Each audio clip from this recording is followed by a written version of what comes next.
Welcome. Today we're talking sound, or more specifically, how we record sound. First off, we have to work with what we have. What we don't have is a studio with padded walls or a $1,000 microphone that can make your sound nice and crispy. But what we can do is try to do our best, try to optimize. Sound, after all, is very important, but unfortunately is very often overlooked. Now, our first step would be our recording device. Aside from a phone that you use to record most of your stuff, maybe you also have a computer, or an iPad, or maybe a camera. Well, if you're feeling adventurous, you could try to test out the quality of sound in all these devices. Maybe it'll turn out that the computer actually has a better microphone than your phone.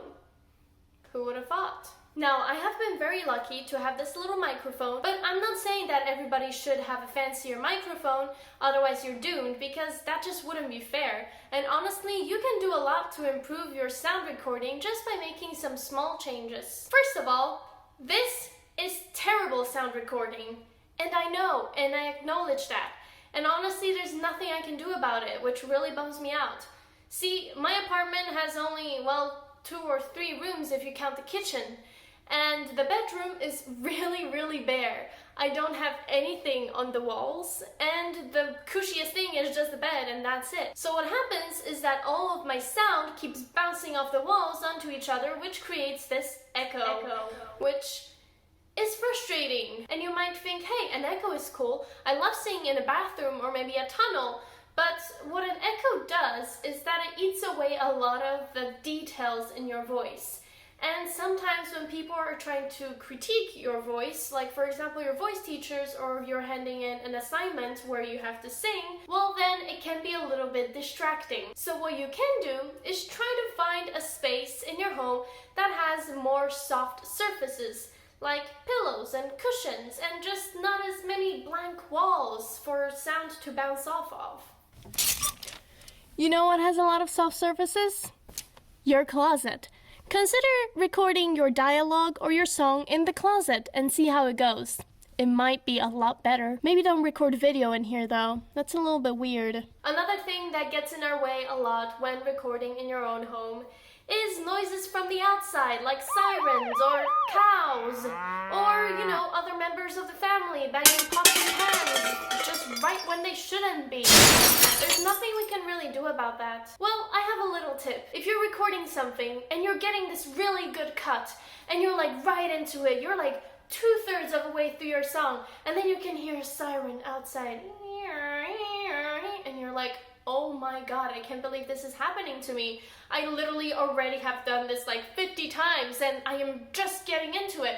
Well, let me tell you, keep going, finish the song. What we may hear as being very loud might actually not register as clearly in our recording device. And whoever is watching might not even be paying attention to the background siren because you're doing a killer job. And trust me, this is speaking from experience. I have been bothered and interrupted by so many sounds, and then I decided to cut it and redo it. And later when I reviewed a video, I'm like, what am I even reacting to? Like, I can barely hear that noise. It's not even that big of a deal. So unless it's something really loud and really noticeable, then I'd suggest keep recording because it might not be as serious as you think it is. Now, if you have found a device that records audio better than whatever it is you're using to record your video, you could consider using both of them to record at the same time.